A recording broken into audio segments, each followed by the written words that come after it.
की आग बेटा, अरे मुसीबत आंखें मेरे थोड़ी बेटा।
लला की लैस को घुटुन पर रखे और आंखों से आंसू गालों से लकीर बनाते हुए जमीन में समा रहे थे। लाल मेरे पुत्र अकेले तुम ही तो थे और वो भी तुम हमें छोड़ के चले गए। लाला बेटा कि दिल में तीर कैसे लाला दिल में तीर कैसे और बेटा चलो छोड़ के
मैया तारा ने आधी साड़ी थाली और उसका जो आधा हिस्सा था वो अपने लला को कफन के रूप में इस्तेमाल करो और आधी साड़ी अपने ऊपर डाल ली और मैया तारा अपने लला को गोद में लेकर के, ध्यान रखना श्रोता बंधुओं, वह मैया के दिल पे क्या गुजरती होगी, ना उससे कोई छुपाने वाला था, ना उसके लला की कोई लहस उठाने वाला था। मैया तारा ने अपने लला की स्वयं लहस उठाई और लहस को लेकर के चली मैया तारा की मरघट जाए रही और मैया लेके लहस बेटा की मरघट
श्रोता बंधुओं, आज मैया तारा अपने लला की लहस लेकर के धीरे धीरे डगमगाते भाई मरघट पे पहुंच गई। मरघट पे जब पहुंच गई तो रानी तारा को महाराज हरिश्चंद्र ने आते हुए देखा। रानी तारा कहने लगी, महाराज आप? हाँ हम। लेकिन तारा ये तेरे हाथ में पुत्र किसका है? रानी तारा कहने लगी, महाराज ये तो हमारा पुत्र है। हमारा पुत्र? हाँ। मतलब जैसे ही वो कफन अपने लला के बंद हो गए भैया विवाह साउंड, अपने लला के मुख से हटाओ, तैसे महाराज हरिश्चंद्र जो थे आज मूर्छित हो जाते हैं। थोड़ी देर बाद होश आया, महाराज हरिश्चंद्र कहने लगे, रानी तारा माफ करना मुझे, अरे मैं इसमें कुछ नहीं कर सकता क्योंकि मेरे मालिक का हुक्म है कि जब तक तुम हमें टका नहीं दोगी तब तक मैं लेस जलने नहीं दूंगा। तारा आज तारा जो थी सोचने लगे ये क्या हुआ।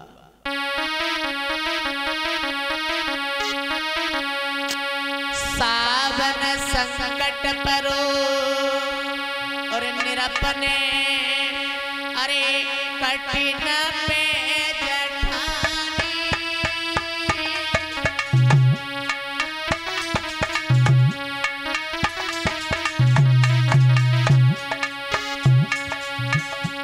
अरे कपने उतारी धरा हमारी सुनियो पटरा। प्यारी कपने उतार के धरा सुनियो पटरा।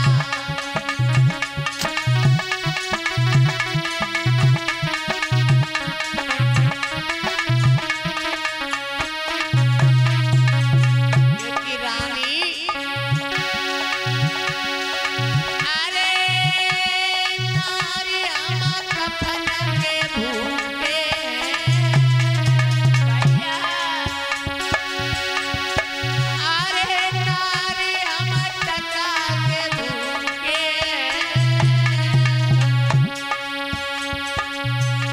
और एक टका के पीछे आए मर कट में सूखे। प्यारी एक टका के पीछे हम मर कट में सूखे।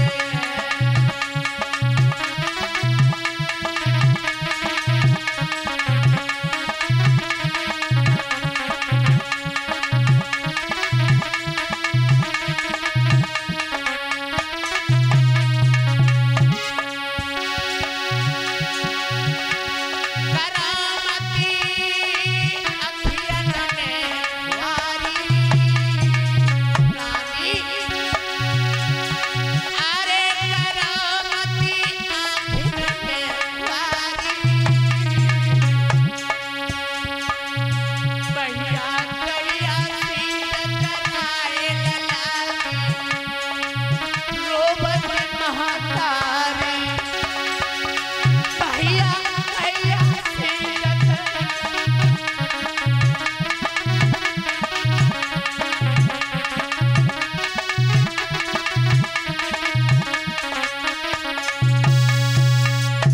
अरे रानी हम तो यहाँ पर एक टका के भूखे हैं चाहे वो देखो ध्यान करो उस दिन का जब आपने कहा था नदिया पर कि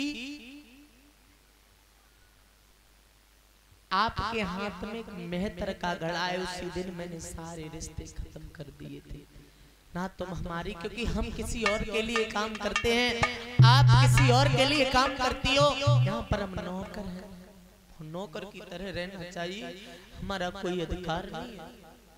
कहां से कहां तक पहुंचा दिया समय ने। समय की बात अलग होती है क्योंकि महाराज सदा दिन एक से कभी नहीं गुजरते। कभी सर्दी एक कभी ये लिख रहा है कि सदा दिन एक से किसी के न गुजरते।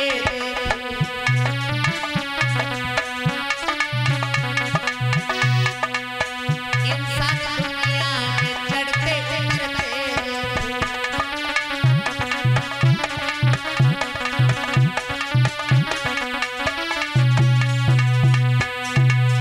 कभी सर्दी तो कभी गर्मी यही कुदरत के नजारे हैं और प्यास से भूख भी रह जाते हैं जो दरिया के किनारे। जिस प्रकार स्त्री और पुरुष का जोड़ा है उसी प्रकार शाम और सुबह का जोड़ा है और एक जोड़ा दुख और सुख का होता है। अगर दुख है जीवन में तो समझ जाओ कि सुख अवश्य आने वाला है और सुख है तो ये मत समझो घमंड मत करो कि हर समय सुखी रहेंगे ना जी ना। ये तो अगर एक जैसा समय सबका चलता रहे तो आधे तो बेचारे खुद खुशी कर लेंगे आधे तो चैन जिसकी नींद सो रहे।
के 3 होते के दिन में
रस्सी लेके आप परीक्षित महाराज